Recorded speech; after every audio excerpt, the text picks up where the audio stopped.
కాళేశ్వరం ప్రాజెక్టులో భాగమైన మేడిగడ్డ బ్యారేజ్ వద్ద ఈరోజు ఇద్దరు మేధావులు పర్యటించడం జరిగింది. రాహుల్ గాంధీ గారు అదేవిధంగా టీపీసీసీ చీఫ్ రేవంత్ రెడ్డి ఇద్దరు కూడా పర్యటించి మేడిగడ్డ బ్యారేజ్లో కొన్ని క్రాక్లను వాళ్ళు ఐడెంటిఫై చేయడం జరిగింది.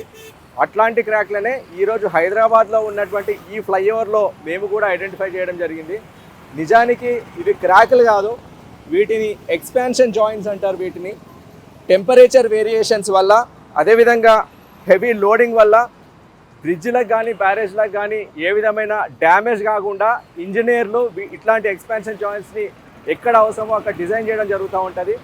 ఇట్లాంటి ఎక్స్పాన్షన్ జాయింట్స్ని క్రాకల్గా వాళ్ళు భావించి ఈరోజు ట్విట్టర్లో రాహుల్ గాంధీ గారు అఫీషియల్ అకౌంట్ నుంచి పోస్ట్ చేయడం అనేది ఆయన మూర్ఖత్వానికి నిదర్శనం.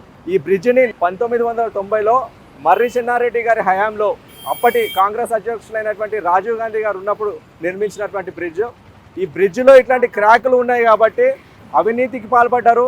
ఈ బ్రిడ్జ్ నిర్మాణంలో వాళ్ళ కమిషన్లు అందినాయని చెప్పి మేము వాళ్ళ మీద ఏం ఆరోపించడం లేదు. ఇవి ఎక్స్పాన్షన్ జాయింట్స్, ఇవి క్రాకులు కాదు అని మాకు తెలుసు. కాబట్టి ఇప్పటి వరకు రాహుల్ గాంధీ గారు టీపీసీసీ నాయకులు రాసిచ్చిన స్క్రిప్ట్ మాత్రమే చదువుతూ ఉన్నారు.